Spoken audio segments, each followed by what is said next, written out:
London Underground is one of the largest and most complex mass transit systems in the world. Each day more than 450 trains carry 2.5 million passengers over its 10 lines.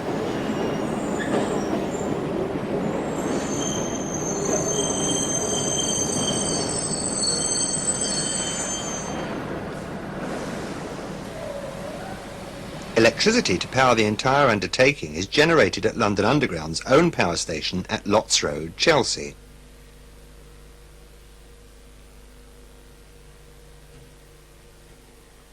Here, gas-fired boilers supply superheated steam at £900 per square inch to 6 Parsons turbine alternator sets.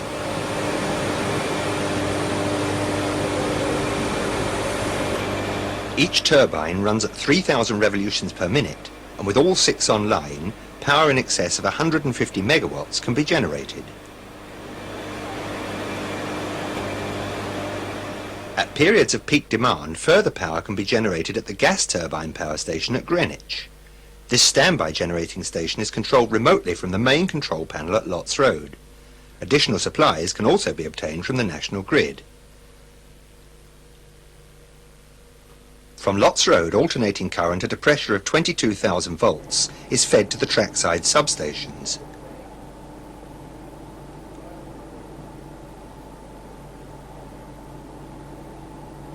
Here, the current is transformed and converted to the 630 volt DC supply, which is fed to the conductor rails.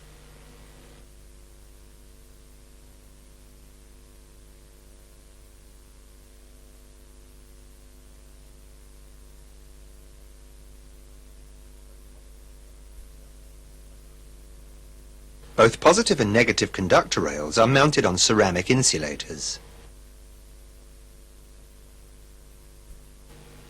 Each substation is remotely operated from a central control room, which controls current distribution to the entire system.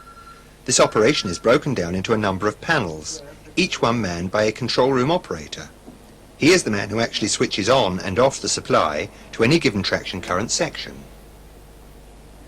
Each control room operator has a direct telephone line to the appropriate line controller, the man responsible for overall control of the traction current on the line in question. At this stage, let's have a look at a diagram illustrating the distribution of traction current. We can see that the power, at 22,000 volts AC, is fed to each substation, where it is transformed and converted to 630 volts DC. Each substation feeds this supply into the positive conductor rail of 2 sections, one in either direction from the substation. As the next substation feeds in the same way, we can see that each section is fed from both ends. This is called double-end feed. It prevents voltage drop within the section and ensures that the section is fed even if one substation fails. There are exceptions to this, of course. Terminus roads, sidings and depot roads are usually fed from one end only. This is called single-end feed. London Underground uses the 4th rail system. The outside conductor rail is positive. The one in the centre of the track carries the negative return, essential to complete the circuit. The outside live or positive conductor rail may be situated on either side of the running rails, but at station platforms it is always furthest from the platform edge. We can see that at each substation there is a gap, called a section gap, between the positive and negative conductor rails of each section. If, for any reason, the traction current is isolated in one section, there is always the danger of a train running into that section from a live section in the rear. To prevent this dangerous possibility, rail gap indicators are placed at substation gaps and are automatically illuminated when traction current has been discharged in the section ahead. Should a driver find a rail gap indicator illuminated, he must stop at it, sound his whistle and use the telephone if provided. He must not proceed until he is instructed to do so. Where rail gap indicators cannot be sighted by drivers at a braking distance, a rail gap repeater is provided. When illuminated, this repeater displays 3 yellow lights on a yellow enamel plate. Now that we have seen how the traction current is generated and distributed to the track, let's consider the various means by which it can be discharged in emergency.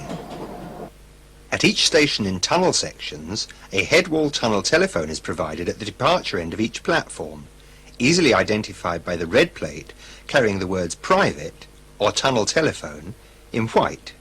The cover is sealed. If you need to discharge the traction current in emergency, simply break the seal, lift the receiver and depress the plunger for a period of 3 seconds.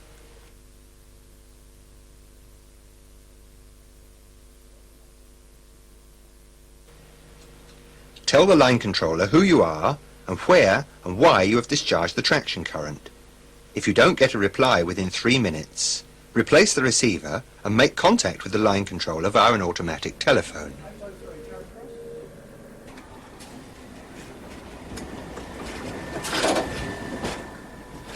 Where a driver needs to discharge traction current in a tunnel section between stations, he must first secure his train by means of the automatic air brake and the parking brake.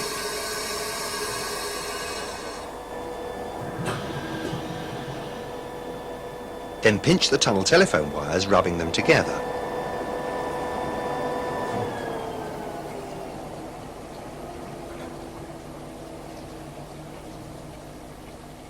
He now clips his tunnel telephone handset onto the wires and awaits a reply from the line controller.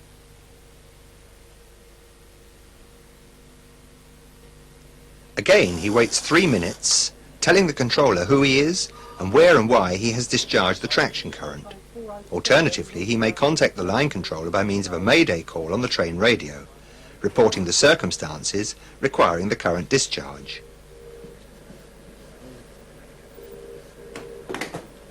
Remember to remove the tunnel telephone handset from the wires, or, if using a headwall tunnel telephone, to replace the receiver, close the box, and arrange for it to be resealed.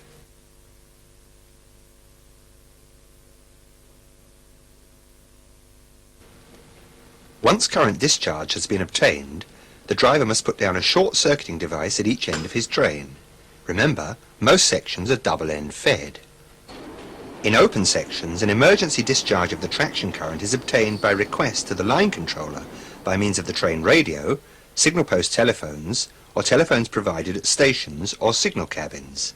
In all cases, staff must wait for confirmation that the traction current has indeed been isolated.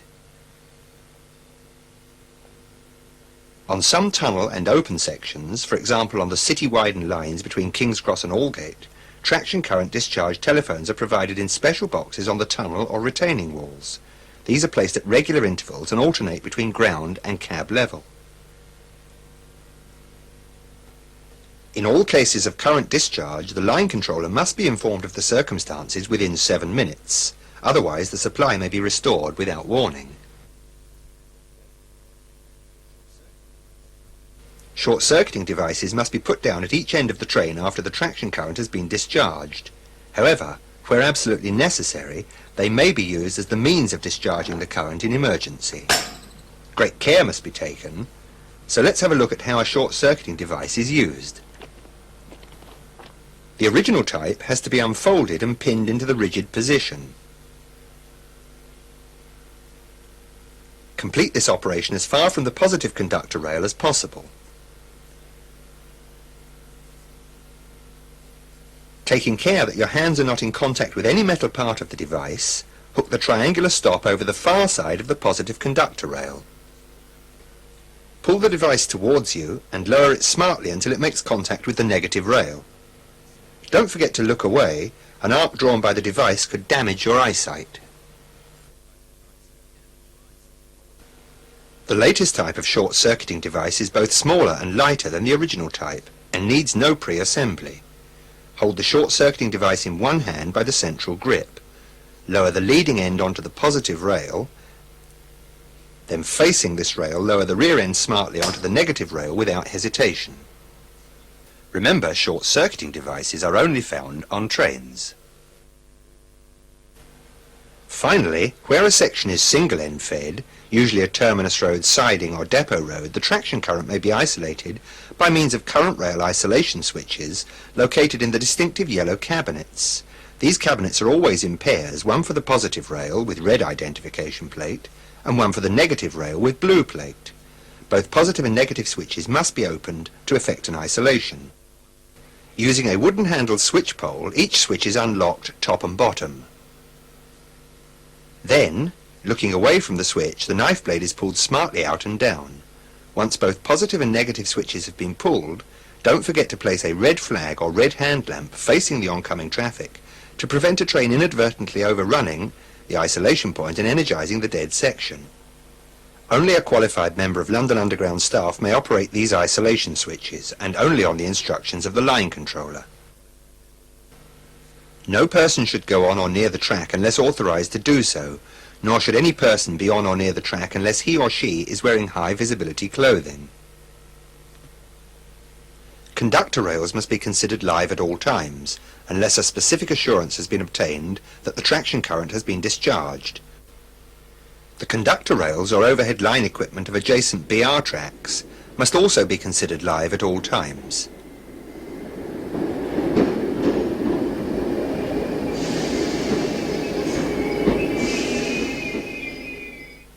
If for any reason the headwall tunnel telephone or tunnel telephone wires are defective, a T-board will be exhibited adjacent to the telephone cabinet. In the absence of a T-board, a member of staff will be posted to warn drivers that the headwall tunnel telephone is inoperative.